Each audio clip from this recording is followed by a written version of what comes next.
ഇന്ന് വളരെ ഇൻട്രസ്റ്റിംഗ് ആയിട്ടുള്ളൊരു വിഷയമാണ്. സർക്കാർ ജീവനക്കാർ പ്രത്യേകിച്ച് കേട്ടിരിക്കണം, അവരുടെ കുടുംബാംഗങ്ങളും കേട്ടിരിക്കണം.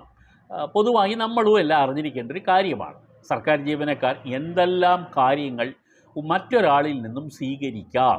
കൈക്കൂലി മാത്രമല്ല കേട്ടോ, മറ്റു കാര്യങ്ങളും അവർ സ്വീകരിക്കണോ വേണ്ടയോ എന്നുള്ള കാര്യത്തെക്കുറിച്ചും സർക്കാരിൻ്റെ ഒരു ചട്ടം വിശദമായി പറയുന്നുണ്ട്. സർക്കാർ ജീവനക്കാരുടെ പെരുമാറ്റച്ചട്ടം എന്നാണ് ഇത് പറയുന്നത്.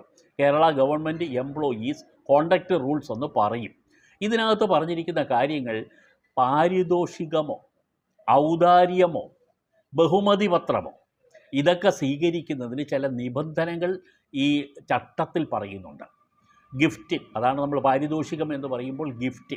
ഔദാര്യം എന്ന് പറഞ്ഞാൽ ഗ്രാറ്റിറ്റ്യൂഡ്.